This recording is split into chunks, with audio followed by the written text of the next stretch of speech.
Vous écoutez Le Parlementaire, podcast sur la politique québécoise, canadienne, américaine et sur l'actualité. Avec Cédric Fortin-Tremblay, Olivier Morin et Jérémy Nadeau.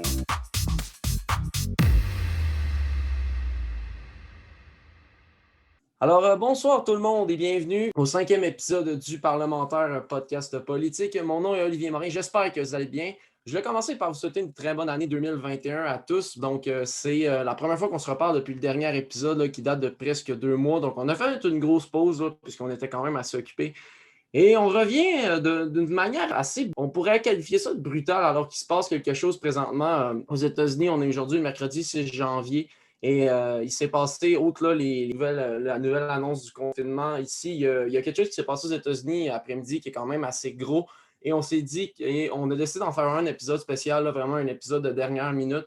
Et c'est ça, donc on va profiter là, vraiment de cet épisode pour parler de ça, qui est quand même assez gros, on va dire. Et pour en parler, je vais accueillir mes deux invités que vous connaissez bien, en fait, mes deux collaborateurs préférés. Premièrement, je vais accueillir Cédric. Bonsoir, Cédric. Bonsoir, Oli. Comment ça va? Ça va très bien, et toi? Yes, ça va bien. J'ai bien hâte de parler de la grosse journée qu'on a eue aujourd'hui. Et la dernière personne, vous le connaissez également, Jérémy. Salut, Jérémy. Eh bien, bonsoir, Rolly. Alors, moi également, en fait, comme tout le monde, en fait, je suppose qui écoute cette vidéo, je suis complètement perturbé par la situation actuelle. Et j'ai bien hâte qu'on explore, en fait, toutes les avenues que ça peut laisser pour l'avenir, parce que là, on se retrouve dans, oui, une situation extrême, mais qu'est-ce qui va se passer par la suite? Tu sais, ça, c'est un truc qui nous intéresse. Puis surtout que Jérémy était pas beaucoup au courant. Là, on vient d'y apprendre là, qui c'est qui s'était passé. Lui, il pensait que c'était 50 personnes qui étaient là, mais finalement, c'était beaucoup plus que 50. Là.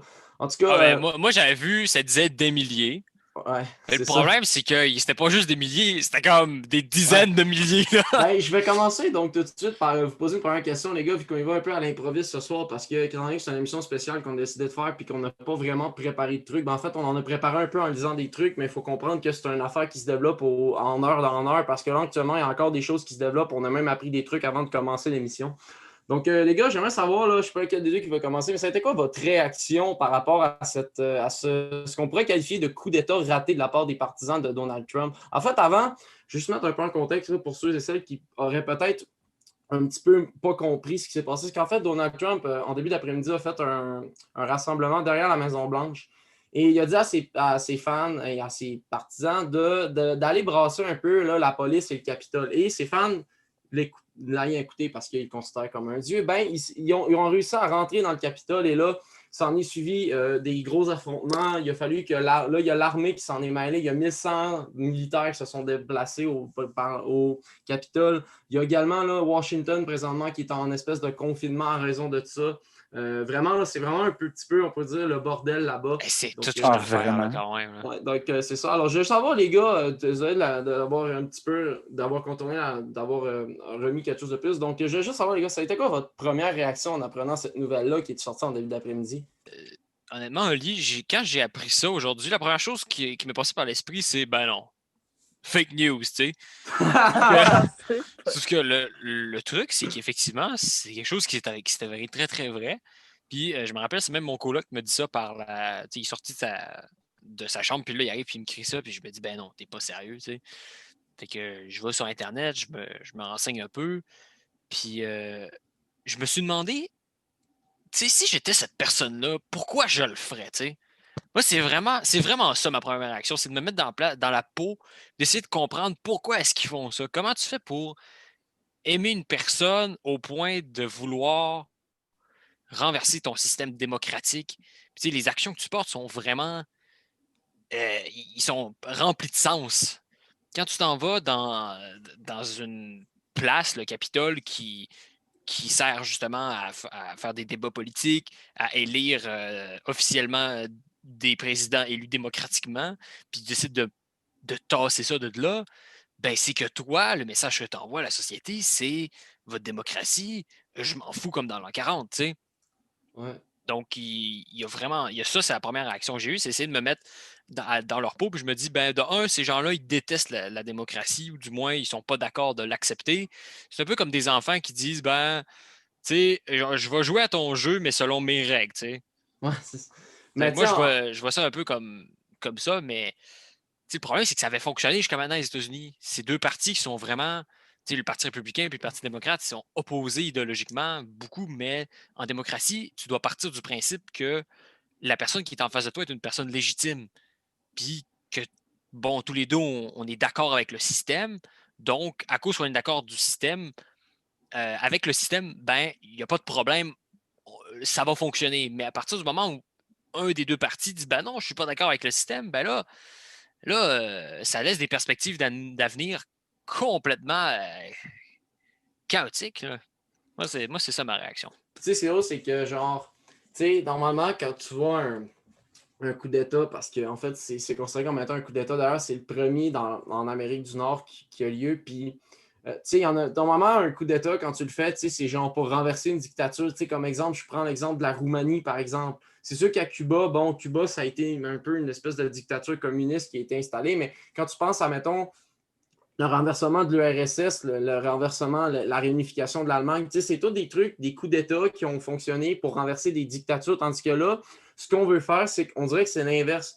On dit supposément qu'on veut protéger la démocratie, mais ce qu'on fait, c'est qu'on renverse une démocratie et on veut instaurer une espèce de dictature. Et c'est ça que j'ai trouvé un petit peu stupide d'entendre ces personnes-là dire bah, écoutez, on est pro-démocratie, mais il ne faut pas que Joe Biden y gagne parce que sinon c'est de la fraude. Mais Donald Trump, lui, il est correct. Mais Donald Trump n'est pas correct. On en reviendra tantôt là-dessus. On va parler de ce qui s'est passé, l'appel téléphonique qu'il y a eu avec le gouverneur de la Géorgie la semaine passée. Donc ça, j'aimerais t'entendre un peu, toi, par rapport à ça. C'était quoi ta réaction quand tu as appris la nouvelle cet après-midi? OK. Ben, juste pour mettre en contexte, moi, je savais qu'aujourd'hui, dans le fond, la Chambre des représentants puis le Sénat allaient passer. Dans le fond, c'est une procédure quand même assez banale. Là. C'est absolument, ils certifient les votes et tout des grands électeurs. Il y a certains sénateurs républicains puis certains, dans le fond, des congressmen. Je n'ai pas le mot en français, là, mais il y en a certains qui disaient publiquement les hommes du Congrès, exactement. Qui allaient s'opposer vraiment à la procédure et tout. Donald Trump a fait son speech ce matin, comme tu as dit tantôt, vers midi, dans le fond. Là. Moi, j'ai tout suivi depuis le matin, depuis le début de la journée, puis c'est complètement surréaliste qu'est-ce qui vient de se passer aujourd'hui. La nation qui aime donner des leçons de démocratie a un coup d'État. C'est complètement fou ce qui se passe. La violence, c'est honnêtement, là. Puis juste vous dire comme ça, un petit update. Twitter vient de bloquer le compte de Donald Trump. Ouais, ben ça vient de sortir, ça fait à peu près, parce que comme je le dis, la gang, ceux qui nous écoutent, on est vraiment là, on est vraiment genre d'heure en heure. Et là, ça, Twitter, dans le fond, a bloqué Donald Trump suite à ses tweets. Puis c'est parce que, en fait, c'est tellement drôle. En fait, c'est un peu stupide, en fait, parce que, ben, je vais parler de Twitter, puisque tu embarques là. Ce qui est stupide, c'est que, tu sais, Donald Trump a craqué le monde. Ils ont dit, allez-y. Puis là, quand Donald Trump s'est rendu compte que le flux fort était pogné, il a commencé à tweeter d'arrêter, que c'était pas démocratique son affaire, puis que ça avait pas rapport de faire ça. Puis c'est drôle parce qu'on dirait que c'est comme si Donald Trump avait sacré le feu à une maison, puis il avait appelé pompier lui-même pour qu'il vienne l'éteindre.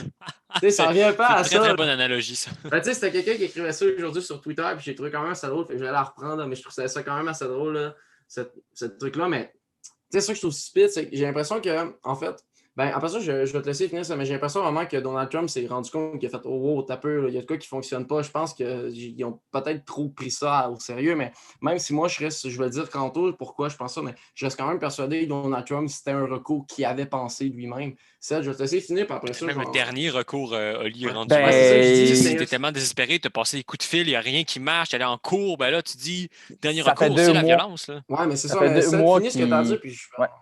Ben, ça fait quand même 4 ans que Donald Trump, il s'en fout de la démocratie. Là. Il s'en fout des contre-pouvoirs puis tout ça. Là. Donald Trump, il est même. Qu'est-ce qui est arrivé aujourd'hui? C'est un cumulatif des 4 dernières années. Puis même, je pourrais dire, plus que ça, parce qu'on le voit carrément. Là. Les États-Unis, c'est un pays très divisé en ce moment. Puis c'est digne d'une république de bananes. C'est complètement fou. C'est pas 50 personnes, comme Oli disait tout à l'heure. Là. Quand on regarde les photos, on voit, là, c'est une vague, c'est un tsunami de drapeaux américains. C'est fou, là. Moi, je me disais, c'est impossible qu'il y ait autant de monde que ça. Normalement, des rebelles, ça va être je sais pas, une centaine, 1000 personnes maximum, tu sais, comme ici, on a avec les anti-masques. Mais là-bas, c'est comme Molly disait tout à l'heure, on dit qu'on va faire un truc, on le fait. Et il n'y a pas de mais, c'est on le fait, puis ils l'ont fait. Ils sont allés très, très loin là, pour aller regarder les ordinateurs des Oh oui. sénateurs qui sont là. Ben, Les c'est quelque chose ordinateurs quand même. Là. ils sont restés ouverts sur des affaires et tout. Mais Là. C'est complètement. Il y a le monsieur avec son ouais. podium aussi, le monsieur dans le corne. Dans le fond, ils sont rentrés dans la chambre des représentants, sont allés sur le siège du président de la Ils ont tout chambre. détruit, ils ont saccagé, écoute, ils ont pété des Ben non, fenêtres, tu fous genre. 10 000 personnes dans un petit Écoute, air comme ça, ils vont tout te démolir, c'est sûr. puis, Là. genre, j'en en revenais tantôt là, de ça parce que je pense que c'est un point que je voulais parler. Là. On va revenir tantôt sur un point concernant le Capitole, mais je peux y aller avec mon opinion. Ben, vas-y, man. Ah oui, Ok, vas-y, ben, Oli. ok. Ben, moi, tu sais, les gars, moi, j'étais. En fait, en début d'après-midi, j'étais allé marcher avec mon père, tu sais, puis je reviens chez nous, puis là, tout d'un coup, Ced, il envoie des trucs sur le groupe, là, que genre, c'est pogné, puis tout, tu sais. Premier tweet, bah, tu dis, bah, c'est rien qu'un tweet, là, tu dis, aux États-Unis, il se passe tellement d'affaires que, tu sais, un tweet, c'est rendu. Un tweet pour dire qu'il y a un peu, excuse l'expression, mais de la merde aux États-Unis, c'est comme rendu normal, là. Je veux dire, il se passe d'affaires à tous les jours avec Donald Tous Trump. les jours, hein, ça c'est quotidien. Puis, mais là, à un moment donné, Ced, il dit, ils sont rentrés dans le Capitole, OK? Ça veut dire que là, il y a du monde dans le Capitole. Ça veut dire que là, ils viennent de passer une place qui est supposée être sécurisée. D'ailleurs, parlant de sécurité, c'est le point que je vais amener tantôt. Puis là, après ça, il me dit la mairesse colle un couvre-feu à 6 heures. OK, là, il colle un couvre-feu. C'est parce que là, ça veut dire que c'est pogné autour. Là. Puis là, à un moment donné, mon ami me texte, il fait il dit Trump, tu sais, j'ai envoyé le truc, tu vois, il dit c'est vraiment la merde pognée. Tu check à la TV. Moi, j'ouvre la TV, j'ouvre Twitter. Puis là, bang! Je vois TVA, j'ouvre TVA, puis là, paf, tout d'un coup, je vois 3-4, c'est Richard Artendresse qui parle, t'as l'autre qui parle, puis là, tout d'un coup, ça déferle d'un bord, puis l'autre, t'es wow, qu'est-ce qui se passe? Là, tu vois les images sur Twitter, puis tout. Puis honnêtement, au départ, je pensais, comme toi, Jay, que c'était quoi de banal, puis à un moment donné, je me rends compte, ben non, ils ont vraiment rentré, ils ont vraiment fait comme dans des pays du tiers-monde. Ils ont rentré dans une place pour renverser un gouvernement. Ça ne l'a pas réussi. Mais je ne peux pas croire que dans une population aussi occidentale que la nôtre, des trucs comme ça puissent se faire, surtout en 2021, quand tu es supposé être rendu à un stade où tu es supposé avoir évolué en tant qu'humain. Puis moi, je trouve ça vraiment dégueulasse qu'on puisse faire ça. Puis je trouve ça encore plus dégueulasse que Donald Trump fasse ça sans avoir aucun scrupule, puis probablement aucun remords, parce que Donald Trump, au fond de lui, c'est ce qu'il voulait le faire, parce qu'on savait que c'était son dernier recours. Moi, je suis totalement dégoûté par ça. Ça me lève le cœur, puis probablement que Donald Trump va payer cher en tabarouette. La question à laquelle on veut répondre, là, parce que ça, c'est ce que tout le monde veut entendre. La question à laquelle on veut répondre, c'est pourquoi. Là, tu dis, tu sais, pourquoi le pays le plus occidental du monde, soit les États-Unis, avec justement le plus meilleur, plus système démocratique, s'est ramassé à agir comme un pays du tiers-monde, tu sais. Ben là, bien sûr, ce ne serait pas les 330 millions de personnes qui habitent là, mais pourquoi est-ce qu'il y a un phénomène comme ça qui se produit? Puis ça, c'est la question à laquelle on veut répondre. C'est comment ça se fait qu'on est rendu aussi loin dans le mal-être des gens? Tu sais, le gars, au lieu d'aller travailler aujourd'hui dans son usine ou de faire quoi que ce soit là, d'autre, il s'est dit, moi, je me lève aujourd'hui précisément, puis je vais aller envahir ce Capitole-là. En fait, ils n'ont pas vraiment pris de Je pense que c'est Donald Trump qui les a incités. Puis c'est parce que l'affaire, c'est que tu poses le pourquoi, c'est que, tu sais, Donald Trump, c'est, tu sais, je veux dire, si on descend vraiment plus profond, tu te rends compte que les mouvements qu'on considère comme étant sectaires, genre qui ont adulé Donald Trump, c'est probablement ça qui a causé ça. Parce que je vais te donner un exemple concret. L'extrême droite. Je ne sais pas si tu as déjà entendu parler de l'ordre du Temple. Ben, je ne sais pas si tu as déjà entendu parler, c'est quoi l'ordre du Temple solaire, là, la secte qui a fait un suicide collectif au Québec dans les années 90. Ben, en fait, avec le mouvement Donald Trump, on est un peu QAnon et tout ça, on est rendu là. On est rendu à un point qu'on est tellement rendu calé dans nos trucs qu'on est rendu là, puis c'est ça qu'ils voulaient, en fait, parce que quand tu regardes Alexis Cossette-Trudel sur Twitter, puis tu regardes tous ces gars-là qui propagent cette haine-là, je veux dire, c'était clair à un moment donné que ça allait finir par péter, mais je ne m'attendais pas à ce que ça pète comme autant. Puis tu sais, Jay, on en avait parlé, je vais vous laisser y aller après les gars. Tu sais, Jay, t'en avait parlé dans l'épisode qu'on avait fait en octobre avant les élections, puis tu avais parlé de te dire qu'il allait probablement avoir une guerre civile, mais là, j'ai le feeling que c'est plus qu'une guerre civile. Je pense que moi, le coup d'État, c'est encore plus gros que la guerre civile. au niveau de. Ben, ça reste quand même moindre en ce moment parce qu'il y a une personne qui est morte, mais à partir du moment où il va y avoir. Parce que j'en doute que ces personnes-là, ils vont s'arrêter là. Tu sais, j'en doute que Donald Trump, il va. Tu sais, une fois que son compte Twitter il est bloqué, il fait quoi? Ouais. Tu sais, il va Ouais. sûrement se passer d'autres choses éventuellement. Puis j'espère que qu'il n'y aura rien d'autre qui va se passer, mais j'ai l'impression que c'est la première scène d'un long film mauvais qui s'apprête à commencer, tu sais. Mais pour revenir sur ce que tu disais, Oli, moi, le premier mot qui m'est venu en tête quand j'ai entendu ce que tu me disais, c'était le mot gourou. Ouais, Oui. Je pense à exactement. tout ce monde-là, Oui. aux sectes, tout ça. J'ai l'impression qu'aujourd'hui, il y a tellement un manque de confiance envers les institutions, une polarisation des personnes, un désespoir profond en les gens, en l'avenir, une perte de confiance en tout, là, que finalement, ben, tu t'attaches naturellement en tant qu'être humain à une personne en position d'autorité ou du moins avec un certain charisme qui va te dire ce que tu as envie d'entendre, que les changements climatiques n'existent pas, qu'on peut faire de l'argent comme ça si on fait telle affaire, que telle personne c'est le mal, donc il faut s'aliéner automatiquement envers telle personne. Puis à partir du moment où tu es dans le désespoir comme ça, dans la pauvreté, puis la perte de confiance, et tout ça accentué bien sûr par Internet et la pandémie, ben c'est assez facile de faire à du monde très faible, à peu près n'importe quoi, tu sais. Ouais. Du monde qui peuvent croire, qui sont enclins à croire des choses, ben c'est comme ça que ça marche, la manipulation des groupes. Mais aussi, Ça, t'avais-tu le à parti. dire, là? Ouais, ben, le Parti républicain, là, exemple, depuis qu'Obama a été président, là, le Parti républicain l'a pris tellement mal que c'est. Tu sais, en 4 ans, là, Donald Trump a réussi à perdre la Chambre des représentants, le Sénat, puis la présidence. En 4 ans. Ouais. Mais si on regarde, par exemple, les chiffres, là, le Parti républicain en tant que tel n'est pas en danger d'extinction. Là. Il est encore très solide. Puis la base aussi est encore solide. Mais Donald Trump, lui, là, il a une emprise sur sa base.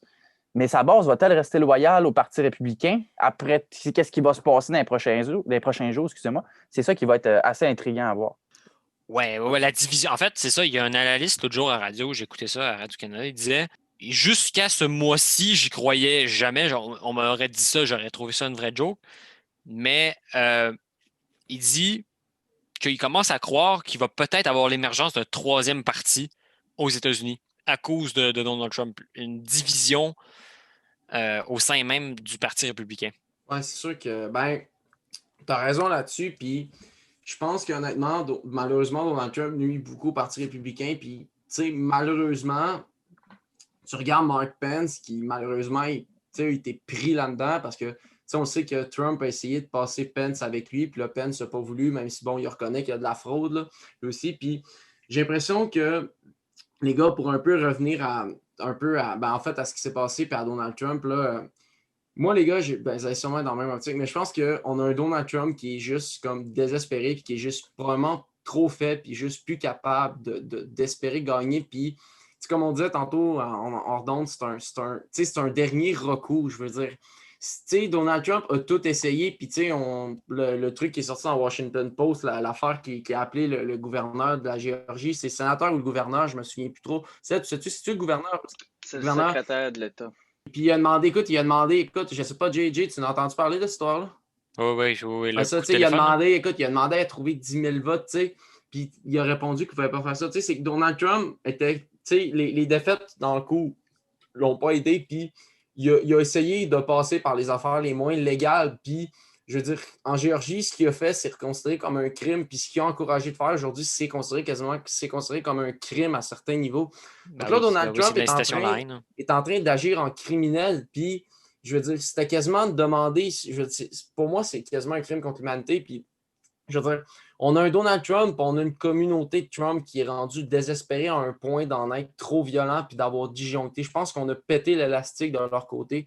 Puis on a vraiment atteint un summum de la dangerosité qui n'a jamais été atteint aux États-Unis. Là. Je pense que...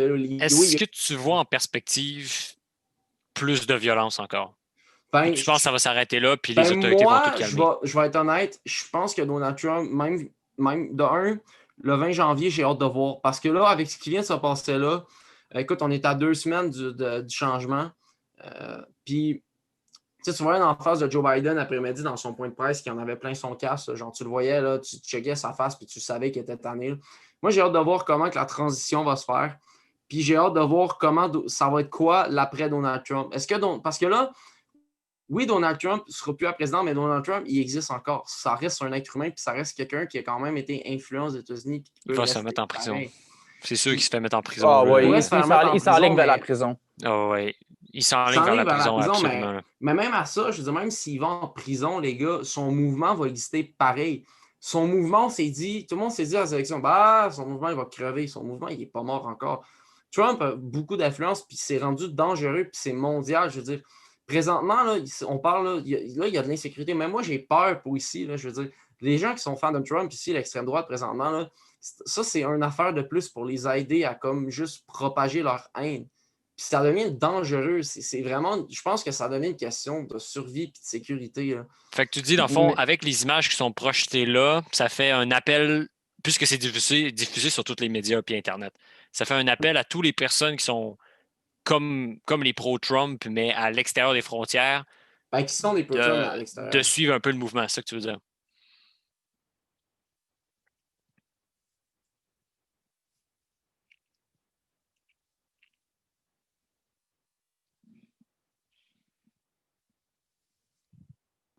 Les pro-Trump, genre, en dehors des frontières, on avait parlé ici de manière faire une chose au Parlement, puis ils ne l'ont pas fait. J'ai l'impression que là, présentement, ils s'inspirent de ce qui se fait aux États-Unis, puis j'ai le feeling que ça va s'en venir ici, puis j'ai peur pour notre sécurité, puis peut-être pour notre démocratie telle que telle, parce qu'eux pensent qu'il n'y a pas de démocratie. Oh, ben oui, Oli, tu marques un point, parce que là, je ne sais pas si vous avez vu ça dans les nouvelles, là, mais il commence à avoir du monde, des voix qui s'élèvent pour dire que les mesures du gouvernement... Parce que là, le gouvernement Legault, il a annoncé publiquement que la pandémie n'est plus contrôlable au Québec. Ça vient de la bouche du premier ministre. Puis il y a des voix qui commencent à s'élever pour dire, ben là, ça n'a vraiment pas de bon sens. Qu'est-ce qui se passe en ce moment? Vous êtes une gang d'incompétents. Puis vous nous avez fait souffrir tellement longtemps. Ben, je pense que pour rien, au final, vous n'êtes même pas capable de garantir des résultats. Ah, mais je veux pas qu'on rentre dans le détail de la pandémie. Là. On reviendra peut-être plus tard. Oui, mais espèce d'enfant, ce que je fais comme lien, c'est que peut-être, de mon point de vue, c'est peut-être que le monde serait enclin à s'aliéner contre le gouvernement, faire la même chose, tu sais. Mais je pense pas qu'une genre d'affaire peut arriver ici. Ben, ça dépend. Les Québécois sont assez calmes, c'est pas tant un peuple violent que ça. Fait que non, c'est ça. Les États-Unis sont un peu différents de nous. La dernière, tu sais, je pense que depuis le truc du FLQ, ici, on s'est pas mal calmé. Là. Je pense que le FLQ, ça a été la dernière grosse affaire qui s'est passée. Depuis ça, on s'est pas mal calmé. Là. Je pense que. Mais tu sais, si tu remontais avant le FLQ, c'était les Patriotes. Mais pour revenir à ce que tu disais à propos de ça, je pense qu'honnêtement, je suis pas d'accord ton point parce que moi, personnellement, je suis extrêmement critique envers François Legault, puis je me gêne pas de le dire ce que je pense de François Legault. Puis je suis pas d'accord avec le confinement puis les mesures, mais est-ce que ça fait de moi un complotiste? Pas tant, parce que moi, je suis capable de pogner une pandémie puis je suis capable de savoir qu'elle est là. C'est parce que il faut faire la différence entre quelqu'un qui a du jugement puis des arguments puis quelqu'un qui veut puis quelqu'un qui est juste pogné dans son monde. Moi, je suis capable de dire que le système de santé croule depuis 40 ans puis que présentement, la COVID, j'ai l'impression que des fois, on sert de la COVID comme prétexte pour... Je ne veux pas qu'on embarque là-dedans parce que c'est pas l'émission, mais juste faire un lien entre ce que tu as dit, Jay, pour qu'on différencie la pomme qui l'orange. Okay? C'est que d'un côté, tu as des complotistes qui nient le fait que les systèmes de santé ne débordent pas, okay? Que les hôpitaux ne sont jamais pleins, etc. Puis qui disent quasiment que le système de santé ne crache pas. Puis tu as d'un côté le peuple normal qui, eux, font juste dire que ça fait 40 ans que nos hôpitaux débordent puis que là, la COVID fait en sorte que ça l'aide pas, mais que quand tu avais la chance peut-être d'essayer de faire en sorte que ça soit mieux, tu n'as rien fait. Fait moi, au contraire, ce que je pense, c'est que tu as le droit d'être fâché dans le sens que c'est toi, que c'est nous qu'il faut qu'il se plie à de la mauvaise gestion, pas à des mauvais jobs. Alors qu'un complotiste, lui, peu importe ce que la décision qui sera prise, va chialer. Je veux dire, ils déconfinent, ils vont chialer, ils vont confiner, ils vont chialer. Je veux dire, moi. Mon point, en fait, c'est simplement le fait que je me dis il devrait y avoir du monde qui serait peut-être assez craqué pour répéter ça, tu sais, des imbéciles. Je comprends, mais moi, je ne serais pas à ce point-là. Les États-Unis ont l'air vraiment craqués d'ailleurs. Je n'irais pas à ce point-là de dire écoute, je vais aller au Parlement. Non. Moi, je suis juste pas fan de François Legault, puis je pense qu'il y a plein de gens qui. Mais imagine Alexis Cossette-Trudette en tant que fier gourou. Là. Il dit à sa secte écoutez, nos alliés, les pro-Trump, puis ont décidé de faire une bonne affaire. En plus, il n'y avait pas de masque, tout ça, Ben, On va Là, faire la ils disent, même on va affaire, faire mais la même à chose à Québec. Québec. Ben, à Québec, Ça serait fou. sais-tu quoi? C'est C'est ça. quoi le hic? C'est quoi le hic, les gars? C'est pourquoi ça sera pas au Québec? On va apporter le prochain point là, du truc parce que j'ai en parlé. Ouais, ben on peut faire le lien, là, vas-y. OK. Ils le feront pas parce que Simonac, c'est. Louis T a fait une joke après-midi sur Facebook qui disait que c'est plus dur de rentrer dans un restaurant. Qu'un agent de sécurité, genre, mettons qu'il y a quelqu'un qui rentre pas de masse dans une épicerie, va se faire probablement plus accoster vite par un agent de sécurité que des manifestants pour Trump qui rentrent dans le Capitole. Ce que ça veut dire, si tu lentres les lignes, ça veut dire que le Capitole, c'est une passoire à spaghetti. Puis le Parlement à Québec est quand même, je trouve qu'il est quand même bien protégé parce que, à mon avis personnel, les complotistes se sont découragés parce que je pense que le Parlement de Québec est beaucoup plus sécurisé. Le département de Québec est plus protégé non, que. Mais c'est parce que ce que j'essaie de dire, c'est que, pour faire un lien entre ce qu'on dit, c'est que les complotistes ne veulent pas le faire parce qu'ils ont probablement qu'ils se rendent compte que peut-être que le Parlement n'est pas passable, mais tu te rends compte qu'aux États-Unis, ils ont été capables de le faire. Et moi, ma question maintenant que je me pose, puis sur les gars, je vais répondre, c'est comment ça se fait que dans une crise politique, OK, parce que c'est une des crises politiques qui est très grosse, puis qui engendre beaucoup, beaucoup de divisions aux États-Unis depuis beaucoup de temps, que tu n'aies pas été capable de prévoir, de mettre plus de sécurité dans la place où il y a tout le monde qui gère ton pays. Tu as Mark Pence qui était là, tu avais des élus qui étaient là, puis ils n'ont pas pensé mettre plus de sécurité que ça quand ils savaient que les pour Trump pouvaient faire n'importe quoi. Ouais, il n'y a personne qui a pensé. Puis moi, c'est ça que je ne comprends pas. Pourquoi ils n'ont pas été capables de mettre plus de sécurité qu'ils auraient pu? Ben, dans le fond, Oli, l'affaire, c'est qu'ils ont demandé plus d'effectifs, mais il a été refusé. Le département de la Défense a refusé de donner plus d'effectifs sur place. Dans le fond, là, j'ai une petite update pour vous autres, puis je vais avoir une question aussi à vous poser après. Mike Pence est de retour au Congrès, puis Mitch McConnell a dit que c'était un failed insurrection, dans le fond, c'est un coup d'État qui a échoué. Ouais, exact. C'est un coup d'État, je veux dire. Moi, totalement. Je veux dire, si quelqu'un est capable de trouver un autre qualificatif qu'un coup d'État, je lui donne une médaille, là, mais regarde, c'est un coup d'État, je veux dire, tu renverses, tu as essayé de renverser un gouvernement, puis tu le renverses au nom d'une supposée démocratie que tu penses qui a été bafouée alors que c'est pas le cas. Le gars qui essaye de bafouer la démocratie, c'est le gars que vous encouragez. C'est pas l'inverse. Exactement. Oui, c'est ça, exactement. Puis la question que j'ai à vous poser, là, c'est qui aujourd'hui est le plus content que ça s'est arrivé? Donald Trump, clairement. Parce que Donald Trump, Joe, tu veux-tu y aller avant? Puis je vais y aller avant. OK, Donald Trump, parce que, tu sais, je vais dire comme la journaliste a dit, je pense que c'est Emmanuel Latraverse, je pense que, comme j'ai dit tantôt, Donald Trump, c'était son dernier recours. Je veux dire, Donald Trump savait que, tu sais, les Proud Boys, vous connaissez ces les Proud Boys, oui. Là. Bon, Donald Trump, tu sais, connaît les Proud Boys, il sait qui ils sont, donc je pense que Donald Trump est au courant de l'influence qu'il a sur ses fans et de la dangerosité de certains. Donc, à mon avis personnel, Donald Trump est le plus content parce que Donald Trump, aujourd'hui, a réussi à faire ce qu'il voulait. Puis quand il s'est rendu compte que la merde a pogné, bon, il a envoyé un tweet pour dire d'arrêter parce qu'il n'y a pas trop le choix. Et je pense que c'est lui parce que, tu sais, qu'est-ce que Joe Biden aurait eu à Colin à faire demain? Joe Biden, c'est ça. Je veux dire, Joe Biden essaie de calmer le jeu, puis c'est correct. Puis, mais tu vois, Joe Biden était fâché, puis il était vraiment pas de bonne humeur. Là, il avait raison, sérieusement, sa conférence de presse. Oui, je sais qu'il a raison. Excellente.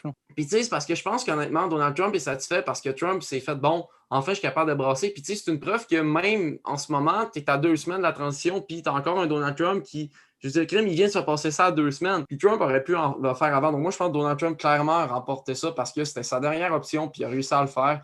Puis c'était clair que c'était dans son plan. J'ai l'impression qu'il avait déjà planifié de le faire, puis il attendait le moment propice pour y aller. Puis je pense qu'il avait visé cette journée-là parce que c'était une grosse journée. dans l'élection américaine. Donc, moi, à mon avis, c'est lui. Et Jay, maintenant, je te cède la Ouais, balle. écoute, moi, vois-tu, je vois ça d'une perspective différente. Je me dis, la personne qui doit être le plus contente là-dedans, ça doit être Joe Biden en tant que tel. Même, je dirais plus les démocrates en général, parce que la première chose que je vois là, c'est une potentielle baisse de popularité du Parti républicain. C'est que les personnes qui sont modérées, tu sais, les personnes qui, oui, sont pas tout à fait trop à gauche, mais sont pas trop à droite non plus, puis Sont que, au ben, centre. ils pourraient changer de camp entre les deux, tu sais. C'est ça, puis que ils sont pas d'accord avec des idées qui sont véhiculées, donc peut-être que ces personnes-là auraient peut-être voté Trump ou d'autres personnes ils avaient voté républicain avant, puis que là, ben, ils votent démocrate parce qu'ils s'attachent plus à ce genre d'idées-là. Moi, je pense que les démocrates sont les plus contents en ce moment parce que le monde modéré, ils veulent se dissocier de ce genre de choses-là. Même, il y a beaucoup, beaucoup de républicains qui ont dit, écoute, là, ça fait pas. C'est allé C'est beaucoup too trop much, loin. c'est trop. Même Mark Pence, Même quand c'est rendu que le propre parti républicain se remet en question lui-même, c'est que il y a un méchant problème. Puis l'image des démocrates, elle, en ce moment, c'est l'image de ceux-là qui sont ordonnés, qui suivent le système. Puis la plupart du monde, je vous dirais, qui sont d'accord avec le système des élections puis de la démocratie, c'est qu'une petite minorité bruyante qui est en désaccord avec ça. Puis je pense que les démocrates sont les plus heureux que ça se produise parce qu'ils vont rattacher du monde de plus à leur cause. Mm. Parce qu'à l'avenir, les gens, quand ils vont voter républicain, ils vont peut-être se dire, ben, il va peut-être avoir du monde comme ça qui vont venir souiller l'image du parti pour lequel j'ai voté. Moi, c'est dans Ouais. cet ordre-là que... Ben, moi, dans le Vas-y, fond, Seth. je peux-tu dire, répondre à ma propre question, dans le fond? La personne que je Vas-y, pense vas-y, là, vas-y. qui est Ouais, le tu plus peux y aller, content en ce là, moment, là, c'est Vladimir Poutine. La personne la plus Ah, contente. ouais? en ce les moment. scandales russes, il va ramener le scandale russe. Ben, il n'y a pas écoute, ben, longtemps, vas-y, man, pourquoi? le gouvernement américain s'est fait attaquer récemment. Ils ont réussi à avoir certaines données Ah ouais? privilégiées dans le gouvernement. Ils ont infiltré, dans le fond, SolarWinds. Ils ont infiltré les ordinateurs du gouvernement. Ils ont reçu accès au courriel et tout. Qu'est-ce qui vient de se passer aujourd'hui, là? D'après moi, là, c'est ça. Dans le fond, Vladimir Poutine, dans le fond, ben, je vais y aller plus simple. Les Américains, là, ils donnent quand même beaucoup de. Ben, ils amènent la démocratie ailleurs. C'est les pro-démocratie, puis tout. Voter, c'est important, puis tout ça. Mais qu'est-ce qui vient de se passer aujourd'hui?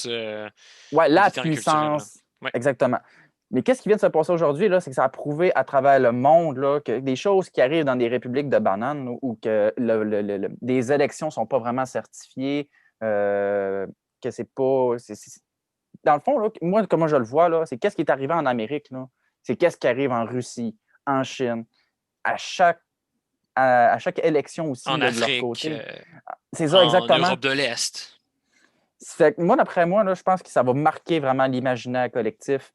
Puis ça va allumer certaines personnes que la démocratie, c'est fragile, c'est quelque chose qui n'est pas nécessairement acquis, c'est quelque chose qu'il faut quand même se battre régulièrement pareil. Parce qu'il devait penser qu'il était intouchable aussi. Oui, exactement, c'est ça. Là. La Il devait démocratie, penser qu'il était intouchable, ouais. C'est une suprématie quasiment rendue là. Mais tu sais, Donald Trump, il a comme juste... Parce que Donald Trump a réussi en 4 ans à comme donner... Il a comme réussi à montrer aux États-Unis qu'il avait le goût de régner, mais genre comme de façon... Genre jusqu'à temps qu'il meure. Fait qu'en fait, je pense qu'il a réussi à comme... J'ai l'impression que Donald Trump... pas autoritaire, je dirais pas ça de même, mais j'ai l'impression que Donald Trump a réussi à rentrer dans la tête du monde que regardez comment je suis bon, je suis fin, puis tout, mais au bout du compte, le cas, c'est lui. Puis tu sais, Donald Trump est exactement le profil du pervers narcissique qu'on a appris dans notre cours de 104 de français. Tu sais, c'est exact. Tu sais, c'est tout le temps, le pervers narcissique, c'est jamais de sa faute, c'est tout le temps de la faute des autres, puis il blâme tout le temps tout le monde. Tu sais, Donald Trump, vous avez-tu déjà vu Donald Trump se blâmer lui-même pour de quoi en 4 ans? Nommez-moi Jamais. Tu sais, là, la pandémie, c'est de la faute de la Chine. Le Black Lives Matter, c'est de la faute de la gauche puis des antifas. D'ailleurs, deuxième partie, je veux qu'on en parle un peu, puis on va parler, ensuite, on va conclure sur le futur, sur ce qui peut se passer dans le futur. C'est de la gauche et des antifas.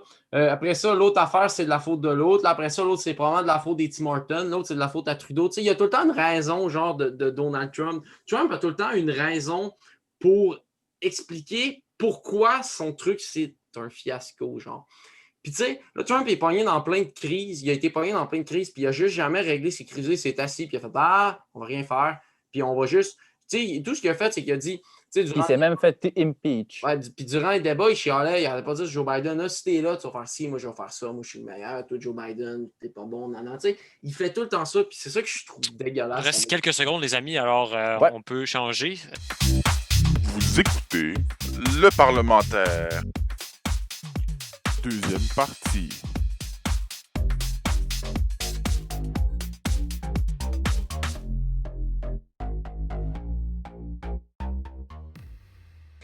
Alors, nous sommes de retour pour la deuxième partie de ce podcast. Alors, pour la deuxième partie, on va revenir sur un sujet qu'on avait déjà parlé dans l'épisode post-élection que je vous conseille d'aller voir jamais vous ne l'avez pas écouté.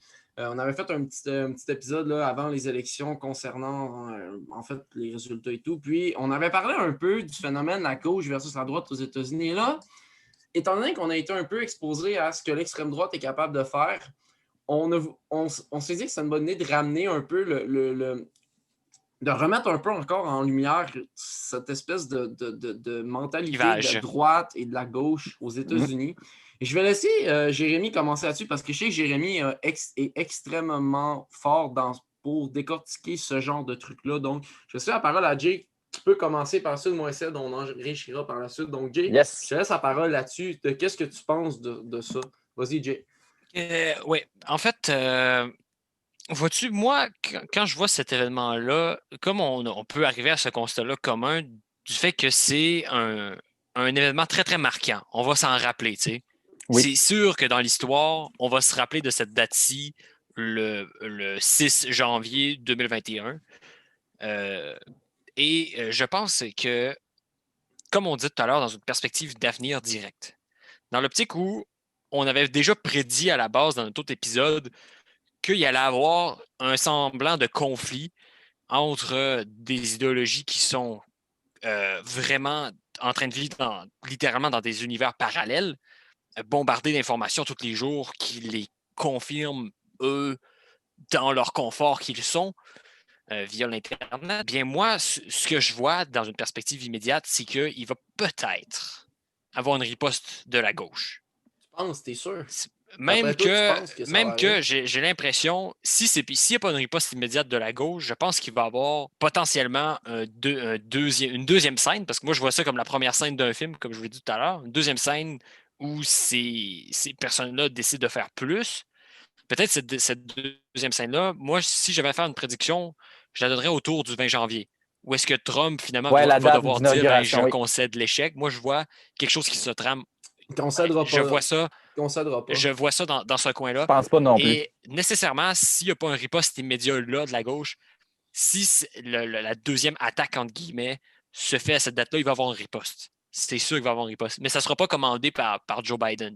Ça va être commandé par les groupes organisés sur Internet en tant que tel. Puis on sait bien qu'aux États-Unis, on peut se procurer des armes absolument n'importe où à partir de l'âge de 13 ans, si je ne m'abuse, et que les hausses d'armes ont augmenté de quelque chose comme 33% depuis le début de la pandémie ou même plus. Donc, moi, je vois finalement que le scénario d'opposition en deux mouvements qui ne se comprennent plus, qui ne veulent plus vivre ensemble, finalement, est quand même très, très, très, très, très possible. Ça me fait peur d'une certaine façon parce que si ça se passe aux États-Unis, c'est que tôt ou tard, ça peut arriver dans les autres pays occidentaux également. Et moi, mon analyse, c'est qu'aux États-Unis, ce qui s'est passé, c'est surtout quelque chose qui a été mis de l'avant par, oui, Trump, mais le modèle de consommation des médias actuels dans notre société. Puis je te dirais que c'est ça la première chose. C'est que quand tu es quelqu'un qui vit au jour le jour, terre à terre, tu n'es pas dans tes folies intellectuelles 100% du temps. Supposons que tu es un agriculteur, OK? Ben, tu fais tes affaires, puis tu n'es pas tout le temps en train de réfléchir sur tous tes trucs, puis tu passes possiblement pas beaucoup de temps devant ton écran dans une journée, tu sais. Parce que tu as autre chose à faire. Ce genre de personne-là a tendance à être plus dans sa propre réalité concrète. Mais tu sais, du monde qui vivent dans la ville, qui sont plus dans le côté idéologique de la chose, tu sais, ils sont bombardés d'informations, de publicités, de personnes, d'idées. Ils passent leur vie sur des écrans. Tu sais, quand tu habites à Montréal, ici, là, tu prends le métro puis tu te rends compte à quel point c'est ça la vie. Tu es sur un écran chez vous, tu n'as pas de jardin à t'occuper, tu n'as pas rien à faire dehors, tu as un petit appartement miteux. Qu'est-ce que tu fais? Tu passes ta vie devant ton écran. Tu sais ce que tu fais. Puis j'ai envie de dire, aux États-Unis, je ne sais pas comment c'est, mais il doit y avoir un semblant de ça quelque part. Ça ne doit pas juste être de la campagne partout. Puis je me dis justement, quand on vit dans le monde des idées, de nos jours, c'est dangereux à cause du format des médias actuels qui est basé sur un algorithme qui va chercher des informations qui nous autoconfirment. Donc, quelqu'un qui, à la base, aurait été modéré avec un petit penchant vers quelque chose, va se faire bombarder d'informations de ça sans arrêt. Tu parles de chaussures, tu vas te faire bombarder des chaussures sur toutes les plateformes, et ça, plusieurs fois par jour. Et tu vas te faire mettre du monde qui pense comme toi, qui adore les chaussures également. Puis, j'ai envie de dire, ce qu'on voit là, c'est un modèle auquel tout le monde souscrit. Dans le fond, on participe tout au mouvement d'Internet actuellement, mais que sans qu'on s'en rende compte, c'est en train de créer un gros clivage. Puis c'est pour ça que je dis que ça ne. La possibilité est toujours là que ça déborde au Canada, en Europe, ailleurs dans le monde c'est également. déjà arrivé, je pense. Si tu regardes en Europe. Il ne faut pas se dire c'est les États-Unis, c'est le propre monde, puis c'est ça, c'est que les États-Unis, en ce moment, ils ont une maladie, puis ça, c'est des symptômes de la maladie. Mais cette maladie-là, selon moi, sans vouloir faire de mauvaises blagues avec le COVID-19, est virale, est pandémique sur toute la planète. Mais tu sais, Jay, je suis un peu d'accord avec ce que tu dis concernant les affaires qui se passent là-dessus. Puis, tu sais, on n'a pas besoin de remonter loin. Rappelez-vous le conflit en Ukraine qui a eu lieu il y a plusieurs années à cause de. Je me souviens plus trop c'était pourquoi. Je pense que c'était le conflit Russie-Ukraine, comment ça avait pété de partout. Tu sais, je pense que. Ouais, ben, à la fois, la Russie avait. Elle avait envoyé son armée dans une péninsule, une affaire de même. Là. Puis comme on le disait, Jay, un peu tantôt, tu as dit qu'on n'était pas vraiment à l'abri de ça. Puis je pense qu'on se rend compte à quel point que la fragilité de la population occidentale est rendue à un point vraiment fort parce que, tu sais, je veux dire, je vais essayer d'en tu as raison, c'est ça, Ali. Ouais. Mais tu sais, la gauche, genre, tu sais, je veux dire, Donald Trump, puis la droite, il me disait tout le temps, la faute aux antifas, nous autres, on est pacifiques, nous autres, on tape sur personne, on n'inquiète personne, puis on est parfait. Puis, tu sais, aujourd'hui, tu as eu la confirmation que, comme tu dis, que c'est deux idéologies qui s'affrontent, puis que les deux sont poussés à l'extrême, puis que ça donne des trucs qui sont pas pacifiques. Démocratiques. Puis malheureusement, c'est un gros manque de savoir-vivre ce qui s'est passé aujourd'hui, un gros manque de jugement, et c'est peut-être des affaires qui, justement, on va faire une transition avec ça. Puis au pire, je ne sais pas si ça, tu avais de quoi rajouter par rapport à ça, mais pour amener un peu la transition, c'est de quoi qui va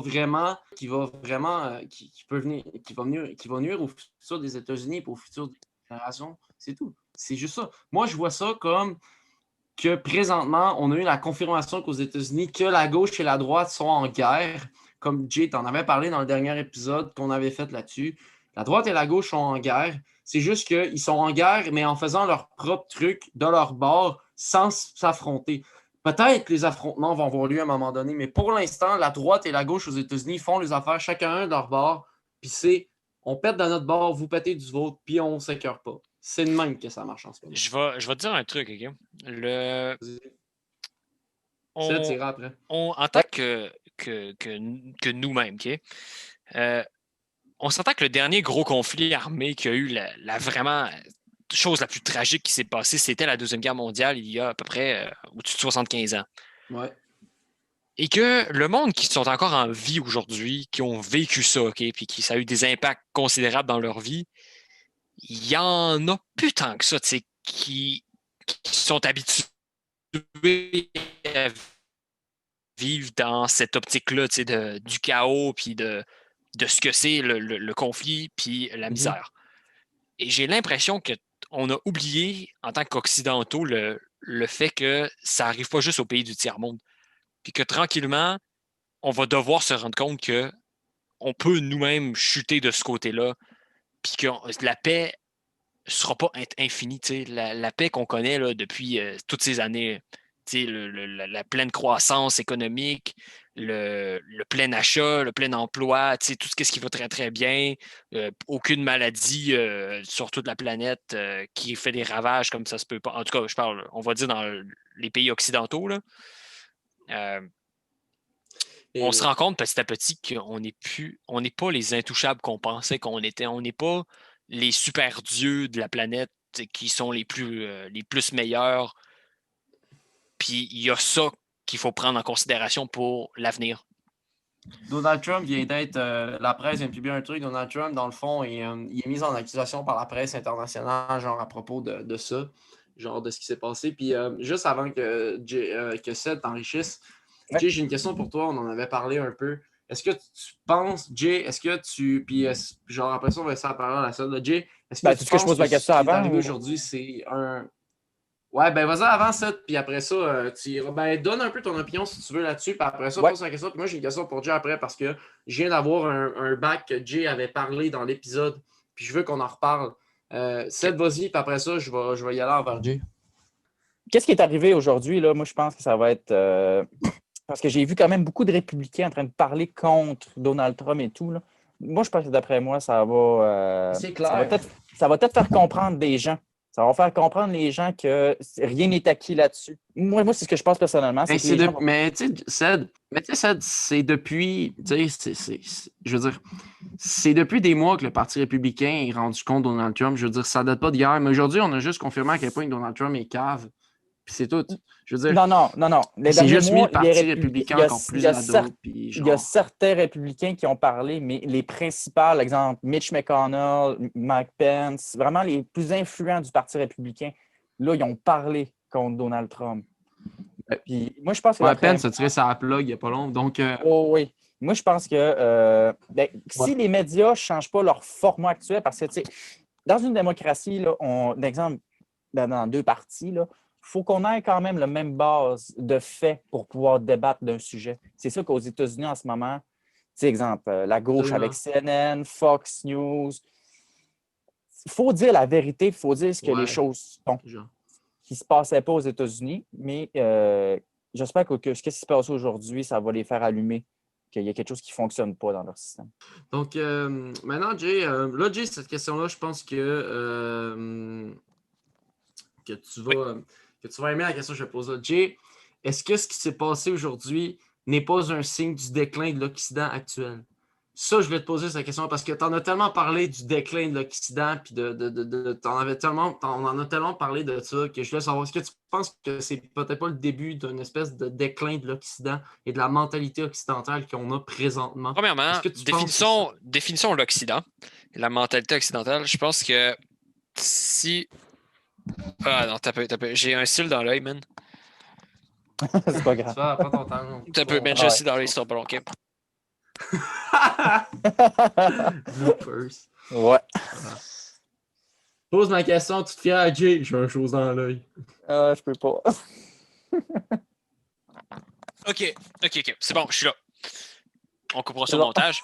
Ouais. OK, c'est donc, correct. premièrement, Vas-y. définissons ce qu'est l'Occident actuel. L'Occident, moi, je vois ça comme la mentalité américaine de démocratie absolue, puis de puissance qui impose son modèle démocratique à d'autres pays. Moi, comme tu le sais, je crois au déclin de l'Occident actuel qui a commencé pas juste maintenant, là, qui est vraiment même avant, quelques années auparavant, au détriment de la Chine et de la Russie. C'est qu'actuellement, ce qui se passe avec la pandémie, c'est qu'un mouvement de réorganisation des puissances mondiales est en train de se faire au détriment des puissances occidentales. C'est qu'on a été divisé ces dernières années et même que ça a été accentué par Donald Trump et que ce modèle-là on n'a plus notre unité occidentale qui fait en sorte qu'on a une crédibilité à l'international. C'est que là, les autres puissances en développement, l'Inde, la Chine, l'Afrique, la Russie ne sont pas tant en développement que ça, mais toutes ces puissances-là commencent à se dire, ben écoute, ça se fragmente de l'autre côté de l'océan, même de l'autre côté des frontières. Puis ça laisse une porte ouverte. Et le problème, c'est que dans l'optique où ce n'est plus cela, c'est que des puissances communistes autoritaires comme la Russie puis la Chine pourraient décider éventuellement de s'approprier plusieurs choses. Je ne pense pas qu'on va avoir une guerre nucléaire en tant que telle, comme tout le monde essaie de l'avoir, parce que le monde ne sont pas assez fous pour ça, mais je pense que ça pourrait éventuellement réorganiser les jeux des la Chine actuellement a beaucoup de ficelles, de tentacules en Afrique et contrôle beaucoup de choses par pression économique et par endettement des gouvernements là-bas. Et j'ai l'impression que le système démocratique calme, paisible, où est-ce qu'on réfléchit tranquillement, va montrer qu'il est très faible par rapport à des gouvernements qui ont tout le pouvoir centralisé à une seule place et qui peuvent faire des actions concrètes ici maintenant sans avoir à faire de blabla. Donc, j'ai l'impression que si on a droit à un déclin de l'Occident, ce qui va se passer, c'est une montée en flèche de l'autoritarisme. Et ça, c'est pas une chose qu'on veut. S'il y a un déclin de l'Occident, et le problème, c'est qu'en ce moment, on constate que la démocratie en Amérique est fragilisée et que j'ai pas l'impression que c'est Joe Biden qui va changer la grosse tendance lourde de fond qu'il y a à ce que les pays en Occident se développent moins vite que la Chine et la Russie. Et à cause de ça, j'ai l'impression qu'il y aurait une tendance, une possibilité à ce que le monde se dise, ben là, si à cette heure, ces puissances-là sont plus fortes que nous, pourquoi est-ce qu'on ne suivrait pas leur modèle pour arriver à leur niveau? Donc, voici ma réflexion. T'as raison, mais en même temps, je pense qu'honnêtement, tu sais, même s'il y avait un. Tu parlais un peu, tu sais, tu dis qu'ils vont montrer le totalitarisme. Je comprends que Donald Trump a eu cette mentalité-là, puis, tu sais, maintenant, on avait un. Non, mais Donald Trump, c'est un symptôme de la maladie. C'est pas à cause mais de Donald Trump, c'est un symptôme de la maladie. Oui, mais c'est ça que je dis, mais on en avait parlé en éthique et politique. En éthique et politique, c'est ça, je pense, ce cours de philo entre autres. Puis, tu sais, dans le prof, il disait que présentement, il disait à un moment donné, puis il apportait un point extrêmement intéressant, il disait que Donald Trump, présentement, la mentalité dans laquelle il plongeait les États-Unis, c'était rendu une espèce de mentalité totalitariste. Tu sais, Donald Trump, c'était rendu un point que c'était, il faut que tu penses à ce que, il faut que tu penses à ce que, il faut que tu penses comme nous autres, sinon tu tabasses. C'était rendu ça. Puis, on le vu avec Black Lives Matter, on le vu avec ce qui s'est passé l'été dernier, ça a brassé pas mal. Donc, je pense que honnêtement, oui, il y a un déclin de l'Occident, mais je pense que s'il y a un régime totalitaire qui s'installe aux États-Unis, ça va probablement se faire par plusieurs décisions, à mon avis, qui ne seront pas nécessairement seulement prises que par Joe Biden, ou peut-être pas nécessairement Joe Biden, mais qui seront peut-être juste pas prises, qui n'auront pas été seulement prises par le gouvernement, mais par d'autres personnes. Donc, je pense que moi, j'ai l'impression que les États-Unis vont tomber dans leur déclin, mais par eux-mêmes, donc par la population en général. Moi, je pense que ça va être engendré beaucoup plus de cette façon-là. Ça, t'avais-tu quoi à ajouter? Pas vraiment. Je dirais que je suis pas mal d'accord avec vos avis. Je pense non, ben moi, en fait, j'ai un dernier point à ajouter, c'est que dans les faits, le mouvement de Trump en tant que tel a gagné des appuis dans les dernières années. Il y a eu une popularité qui a monté.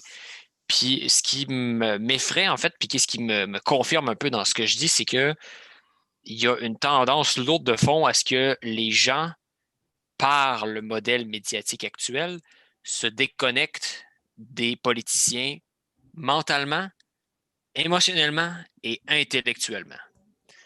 Supposons que ton politicien, il vit dans sa tête, dans son petit monde, dans ses idées, dans ses principes, ben, il y a tellement une évolution rapide des mentalités puis un désir de changement profond de la société parce que on dit que tout va mal et qu'il faut tout régler et que pour ça, ben, on promet toutes les choses du monde. Ben, j'ai l'impression que plus les années avancent, en ces temps de paix où il n'y a plus vraiment de turbulence, plus les gens ils sont tannés de ce modèle-là et plus ils sont enclins à dire, ben écoute, moi, je suis tanné de ce truc-là. Donc, si tu m'apportes quelque chose de nouveau, je vais voter, voter pour toi. De toute façon, l'autre, ça se réalisera pas. Il nous promet tout, mais ça se réalisera pas. Puis, du monde désabusé comme ça, j'ai l'impression qu'il y en a plus qui rejoignent les rangs de Trump qu'il y en a qui rejoignent le clan des démocrates. Mais l'événement d'aujourd'hui, comme je disais, pour faire un peu un lien avec ce que je disais avant, c'est que c'est avantage des démocrates dans le sens où les personnes qui sont modérées, qui se sont dit, ben écoute, comme je viens de dire, ils se sont dit, ben moi, je suis plus les idées des démocrates. Écoute, ils sont rendus sur une autre planète. J'ai aucune idée de quoi ils parlent. Fait que je vais voter pour les républicains parce que je ne suis pas les autres. Ben là, j'ai l'impression que le monde modéré comme ça, à cause de l'événement aujourd'hui, serait peut-être plus enclin à faire oh ben t'as peu là. Écoute, on est peut-être allé un petit peu trop loin. Donc, c'est ça. Tu as vraiment raison là-dessus. Puis je pense que effectivement, puis en même temps, j'ai l'impression que tu sais qu'il va y avoir une déconnexion des politiciens. Je pense qu'honnêtement, puis même à ça, je m'attends peut-être à ce qu'il y ait peut-être des partis politiques à un moment donné qui se créent entre des citoyens aux États-Unis. Moi, je m'attends à ce que il y a beaucoup de partis politiques qui émergent au Québec de citoyens qui veulent des changements puis tout là. On ne rentrera pas dans les détails de ça, mais. Penses-tu que la Fédération des États-Unis pourrait être morcelée dans l'avenir? Parce qu'il y a un trop gros clivage entre les régions et les villes. Moi, je pense pas. Je sais pas. Que les villes ont toujours été plus démocrates que les républicains. Mais là, qu'est-ce qui est intéressant avec cette élection-là, c'est les milieux urbains, en dehors des villes, mais juste dans les périphéries des villes. C'est là que les démocrates ont été capables d'aller chercher des votes. C'est vraiment des républicains centristes. Ils ont fait des petits gains, des counties, dans le fond. Là. C'est vraiment des comtés par comté. Ils ont fait des gains, C'est comme ça qu'ils ont réussi à gagner les deux courses au Sénat en Géorgie. C'est quand même assez serré, mais... Ouais. Dernier sujet, avant de conclure cette émission spéciale ce soir, qui est un petit peu à l'improviste, donc on s'excuse un peu s'il y a un peu de cacophonie. Les gars, on va parler du futur, mais quand on avait parlé du futur dans cet épisode-là, parce qu'on fait des liens avec le dernier épisode qu'on a fait, parce que ça a beaucoup de liens, mais on avait parlé un peu du futur, et là, je veux savoir, après ce qui vient de se passer, c'est quoi vos projections pour les prochaines années aux États-Unis? Puis j'aimerais ça vous entendre en premier, puis je vais terminer. Lequel qui veut y aller dans les deux, puis je vais donner mon opinion à la fin. Essayez de faire ce cours, là. Monseigneur Cédric, je vous cède la parole. En fait, ce que je veux savoir, c'est c'est quoi maintenant, après ce qui vient de se passer, c'est quoi ta vision du futur des États-Unis? Est-ce que tu penses qu'il va y avoir plus de climat, des tensions de climat? Vision. On en avait parlé dans le dernier épisode qu'on a fait sur l'élection. Je veux savoir ce que tu pensais de ça. Yes, moi, je pense que dans les 14 prochains jours, là, d'après moi, Donald Trump va encore faire du bruit, puis il va encore foutre la merde. Excusez-moi du mot, là, mais c'est pas mal ça que d'après moi, il va se passer dans les 14 prochains jours. Il va essayer de n'importe quel moyen de garder son pouvoir. Mais par contre, si on réussit à passer tout cet événement-là, puis Joe Biden devient président et tout, je pense que les États-Unis vont devoir avoir une bonne discussion entre eux autres. Puis j'ai hâte de voir comment les démocrates vont essayer de tendre la main au Parti républicain, surtout les républicains centristes. Je ne parle pas de Ted Cruz, je ne parle pas vraiment de ceux-là qui ont supporté Trump à fond. Mais, exemple, Mitt Romney, je parle plus des gens qui étaient plus proches, exemple, de John McCain ou des personnes comme ça, mais je pense plus que ça va être comme ça, que les États-Unis vont plus voir leur avenir. Aujourd'hui, ça a été vraiment un point culminant de tout ça. Il y a eu George W. Bush qui en a parlé, Barack Obama aussi a sorti un communiqué de presse et tout. Je pense que les États-Unis vont devoir prendre le temps vraiment de réfléchir qu'est-ce qu'ils veulent. Pas qu'est-ce qu'ils veulent en tant que... Il y a beaucoup de problèmes en ce moment avec le système américain, les journalistes, surtout, je disais, la gauche-droite, Fox News et tout. Il va y avoir une certaine discussion, les faits, vraiment plus se rassembler, qu'est-ce qui rassemble les gens, pour essayer de faire la division comme Donald Trump fait. Ça va vraiment aider, d'après moi. Le Parti démocrate, d'après moi, ils vont utiliser Trump comme une justification pour ne pas réélire, par exemple, le Parti républicain et tout. Le Parti républicain, lui, il va se splitter.